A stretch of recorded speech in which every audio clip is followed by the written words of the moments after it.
Morning students, this video is sponsored by Virgin Mary Higher Secondary School Ujjain.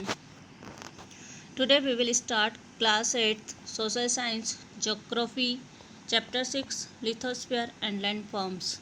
In this chapter so far we have read what is lithosphere, what is the structure of the earth, what is rock and its types.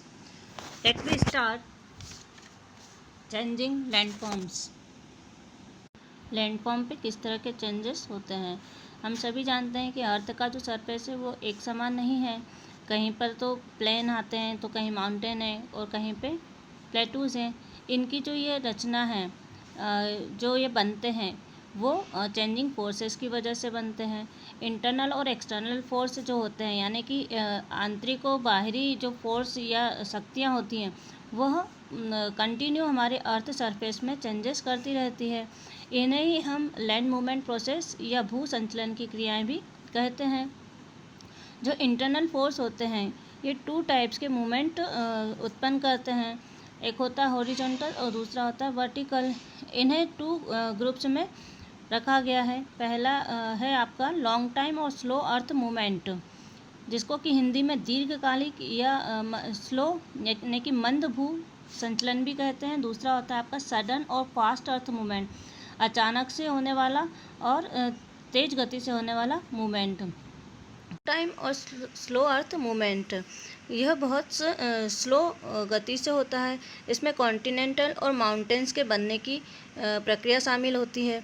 Continental जो निर्माण होता है वह बहुत बड़े भाग पर देखा जाता है। ये मूवमेंट हॉरिजॉन्टल डायरेक्शन में कार्य करते हैं, जिससे अर्थ सरफेस का कुछ भाग ऊपर उठ जाता है और कुछ भाग नीचे की तरफ धंस जाता है। इससे अर्थ जो है वो कॉन्टिनेंटल, प्लेटू और प्लेन्स की रचना होती है। इसके अपोजिट जो माउंटेन्स हैं उसके बनने की प्रक्रिया में हॉरिजेंटल फोर्स कार्य करता है। इससे अर्थ का जो सरफेस है उस पर प्रेशर या दबाव उत्पन्न होता है और रॉक्स के मुड़ने या टूटने की क्रियाएं होने लगती हैं।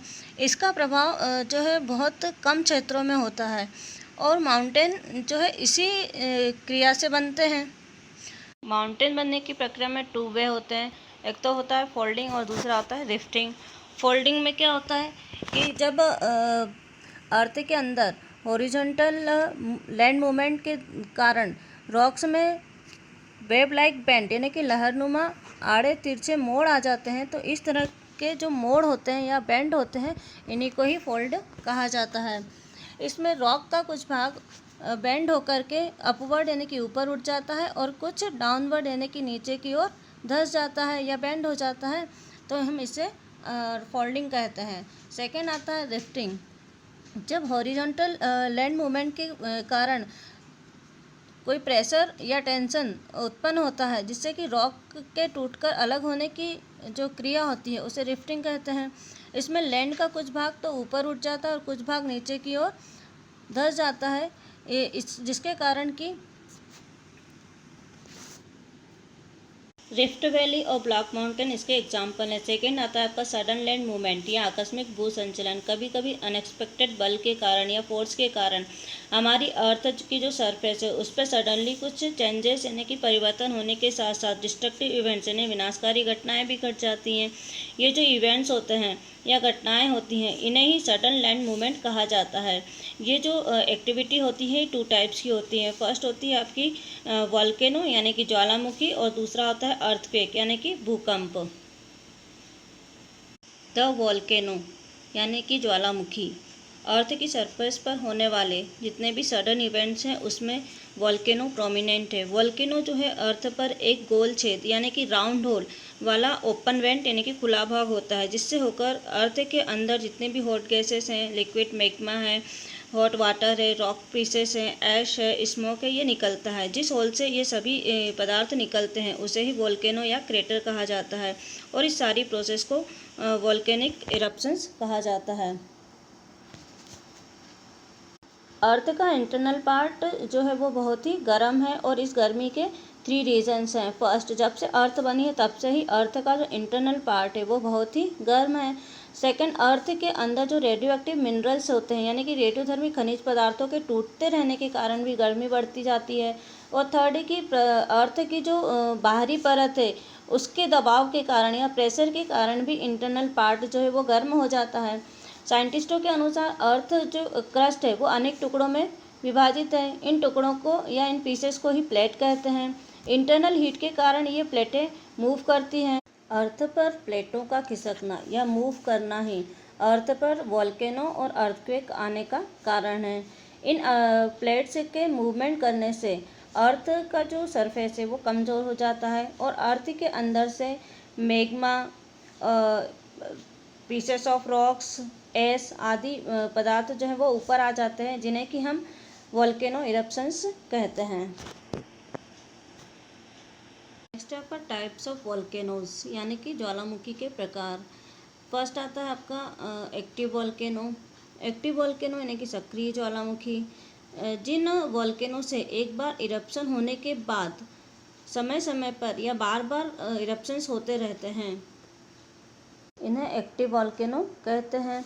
इटली का एटना तथा स्ट्रोम्बोली जो वोल्केनोज हैं इसके एग्जाम्पल हैं। सेकेंड है आपका स्लीपिंग और डोरमेट वोल्केनो यानी कि अर्ध सक्रिय या प्रसुप्त ज्वालामुखी।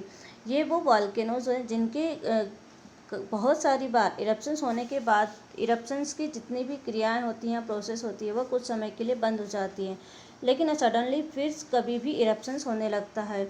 इन्हें ही स्लीपिंग या डोरमेट वोल्केनो कहते हैं। इसका जो एग्जाम्पल है वो है इटली का विसुवियस वोल्केनो। थर्ड आता है आपका डेड और एक्सटिंक्ट वोल्केनो, विसुप्त या शांत ज्वालामुखी। ऐसे वोल्केनो जिनमें एक बार इरप्शंस होने के बाद काफ़ी समय तक इरप्शंस नहीं होता है और फिर से इरप्शंस होने की संभावना भी नहीं होती। ऐसे जो वोल्केनोज होते हैं उन्हें ही डेड और एक्सटिंक्ट वोल्केनो कहा जाता है।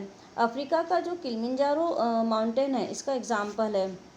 सबसे ज़्यादा जो वोल्केनोज हैं वो पैसिफिक ओशियन के चारों ओर और कोस्टल एरिया और कॉन्टिनेंटल एरिया में पाए जाते हैं, इसलिए इस एरिया को रिंग ऑफ फायर भी कहा जाता है। नेक्स्ट है आपका effects of volcano on human life, यानी कि ज्वालामुखी जो होते हैं उसका मानव जीवन पर क्या प्रभाव पड़ता है। जो कि वोल्केनो जो है डिफरेंट टाइप की लैंडफॉर्म्स बनाते हैं, जैसे कि प्लेन्स हैं, प्लेटूज हैं, माउंटेन्स हैं। इनसे हमें बहुत सारे मिनरल्स भी प्राप्त होते हैं। वोल्केनो से निकलने वाला जो लावा होता है वो चारों ओर फैल करके जो है फर्टाइल लैंड का निर्माण करता है।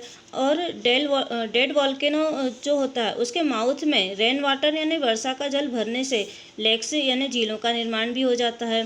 वोल्केनो से कई प्रकार के जो लाभ होने के साथ साथ हानियाँ भी हैं, यानी मेरिट है तो डिमेरिट्स भी हैं। वोल्केनो इरप्शन से मानव जीवन जो है वो खतरे में पड़ सकता है। वेजिटेशंस हो गई, एग्रीकल्चर हो गया, हाउसेस हो गए, बड़े बड़े नगर यानी कि बिग सिटीज़ हो गई, विलेजेस हो गए, ये सब जल कर के नष्ट हो जाते हैं अथवा दब जाते हैं। आपका अर्थक्वेक यानी कि भूकंप।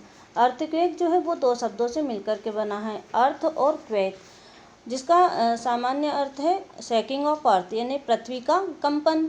जिस तरह से कि पीसफुल वाटर यानी कि शांत जल में पत्थर का टुकड़ा फेंकने पर राउंड रिपल्स यानी कि गोलाकार लहरें चारों ओर फैल जाती हैं, उसी तरह से अर्थ क्रस्ट जो है वो सडनली वाइब्रेट करने लगती है, यानी कि अर्थ का जो सरफेस होता है वो अचानक से हिलने लगता है। और अर्थक्वेक यानी भूकंप की जो वेव्स होती हैं वो चारों ओर फैल जाती हैं, जिससे कि हमें झटके भी लगते हैं।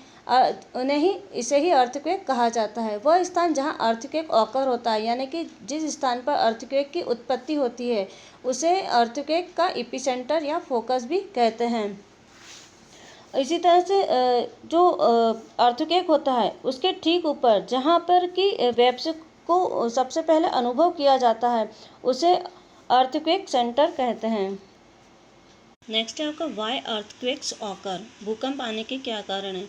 जब कभी अर्थ के अंदर सडन मूवमेंट यानी अचानक हलचल होने लगती है तो इसे ही अर्थक्वेक आते हैं। वोल्केनिक इरप्शंस भी अर्थक्वेक आने का एक मेन कारण है। कभी कभी अर्थ के अंदर जो बनने वाली गैसें होती हैं, वाटर वेपर्स भी होती हैं, वह भी हमारी अर्थ सरफेस को ऊपर का जो भाग होता है उसको तोड़ करके बाहर आ जाती हैं, जिससे इसकी अर्थक्वेक आते हैं। वोल्केनो के समान ही अर्थक्वेक भी पैसिफिक ओशियंस के कोस्टल एरिया में ज़्यादा आते हैं। जापान में सबसे ज़्यादा अर्थक्वेक आते हैं। भारत में भी माउंटेनियस हिमालय का जो माउंटेनियस एरिया है वहाँ पर अर्थक्वेक ज़्यादा आते हैं। नेक्स्ट है आपका अर्थक्वेक यूजफुल्स या अर्थक्वेक के merits. Sometime fertile land emerges, कभी कभी उपजाऊ भूमि बन जाती है। Formation of new land areas, कई बार न्यू लैंड एरियाज भी बन जाते हैं या उनका फॉर्मेशन हो जाता है। थर्ड है इनसे वैल्यूएबल मिनरल्स यानी बहुमूल्य खनिज पदार्थ भी अर्थ की सरफेस पर आ जाते हैं। इससे जो नीचे वाला भाग है उस पर भी लेक्स का निर्माण हो जाता है। इसी तरह से अर्थक्वेक की कुछ डिमेरिट्स हैं या अर्थक्वेक से कई सारी हानियाँ भी होती हैं। जैसे कि फर्स्ट है लॉस ऑफ पीपल, जनधन की हानि होती है। मनुष्य और पशु जो हैं वो मर जाते हैं। बिल्डिंग, रेलवे, रोड, फैक्ट्रीज ये सब भी नष्ट हो जाते हैं। सेकंड आपका आएगा कि नदियों रिवर रूट ब्लॉकेज यानी कि जो नदियों का जो रास्ता होता है वो रुक जाने से डिवास्टिंग फ्लड ऑकर यानी कि भयंकर बाढ़ आ जाती है। इसी तरह से सी वेव्स यानी कि समुद्र में बहुत ऊंची डिस्ट्रक्टिव या डिवास्टिंग सी वेव्स राइजेस यानी कि समुद्र में बहुत ऊंची विनाशकारी लहरें उठती हैं। इसी तरह से थर्ड है कि जो लैंड है उसमें क्रैक्स आ जाती हैं और इसका कुछ भाग नीचे धंस जाता है।